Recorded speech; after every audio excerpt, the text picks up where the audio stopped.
ସବୁଜିମା ଅରଣ୍ୟ ନଗରୀରେ ଗୋଟେ ଛୋଟ ହାତୀ ରହୁଥିଲା ବିନ୍ଦୁ। ବିନ୍ଦୁ ଖୁବ ସୁନ୍ଦର ଥିଲା, ଦୟାଳୁ ଥିଲା, କିନ୍ତୁ ଗୋଟେ କଥା ତାକୁ ସବୁବେଳେ ହଇରାଣ କରୁଥିଲା। ସେ ବହୁତ ଭୟଶୀଳ ଥିଲା। ପବନ ବହିଲେ ସେ ଚମକି ଯାଉଥିଲା, ନଦୀ ପାଣି ଛିଟକିଲେ ପଳେଇ ଯାଉଥିଲା, ଏମିତିକି ରାତିରେ ପକ୍ଷୀମାନଙ୍କର ଶବ୍ଦକୁ ମଧ୍ୟ ସେ ଡରି ଯାଉଥିଲା। ଜଙ୍ଗଲର ଅନେକ ଛୋଟ ଜୀବ ଯେମିତି ଶୁଆ, ହରିଣ, ମାଙ୍କଡ଼ ସମସ୍ତେ କହୁଥିଲେ, ଆରେ ବିନ୍ଦୁ, ତୁ ତ ଆମ ସବୁଠୁ ବେଶୀ ବଡ଼, ତତେ ଏତେ ଡର କାହିଁକି? ବିନ୍ଦୁ ଲାଜେଇ ଯାଉଥିଲା ଆଉ ନିଜ ଶୁଣ୍ଡକୁ ତଳକୁ କରିଦଉଥିଲା।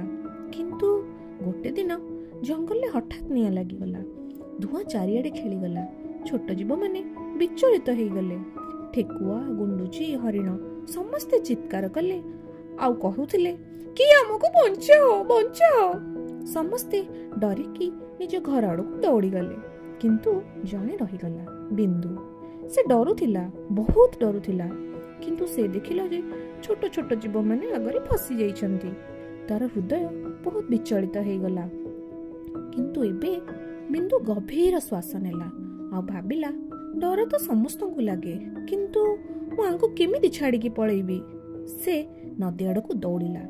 ତାର ମୋଟା ଶୁଣ୍ଡରେ ପାଣି ଉଠାଇଲା ଆଉ ଆଗକୁ ଦୌଡ଼ି ଚାଲିଲା। ତାକୁ ଯୋଉ ଜୀବ ଦେଖୁଥିଲେ ସମସ୍ତେ ଆଶ୍ଚର୍ଯ୍ୟ ହେଇଗଲେ।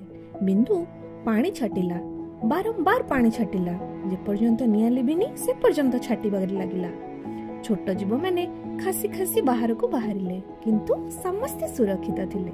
ସମସ୍ତେ କହିଲେ, ବିନ୍ଦୁ, ତୁ ସବୁଠୁ ସାହସୀ। ବିନ୍ଦୁ ହସିଲା ଆଉ କହିଲା, ସାହସୀ ହଉଛି ସିଏ ଯେ ଡରିଲେ ମଧ୍ୟ ସଠିକ କାମ କରେ। ସେଇଦିନ ଠାରୁ ବିନ୍ଦୁ ଆଉ ଡରୁ ନଥିଲା, କାରଣ ସେ ନିଜ ମନରେ ଥିବା ସାହସକୁ ପ୍ରକୃତରେ ଚିହ୍ନି ପାରିଲା। ନୀତିବାଣୀ ହଉଛି, ସାହସ ମାନେ ଡର ନଥିବା ନୁହେଁ, ଡର ଥିଲେ ମଧ୍ୟ ସଠିକ କାମ କରିବା। ଆଜି ପାଇଁ ଏତିକି ସାଙ୍ଗମାନେ, ପୁଣି ଦେଖା ହବ। Bye bye.